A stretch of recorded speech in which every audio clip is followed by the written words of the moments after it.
Hi, this is Yolanda Van Veen, and in this segment we're going to talk about how to repel pigeons. Now, pigeons are a beautiful bird, but when you have many of them in your yard, they can become quite a problem, especially if they start nesting in your attic or your trees or under the eaves of your house. So the easy way to repel them is to just chase them off with a hose. That's probably the easiest way, but that's not a permanent solution.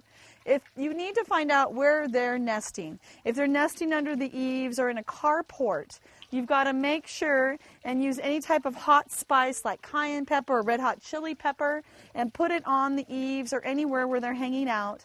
Or even by just nailing a wire all the way around wherever they're sitting, they can't sit there anymore and they will find somewhere else.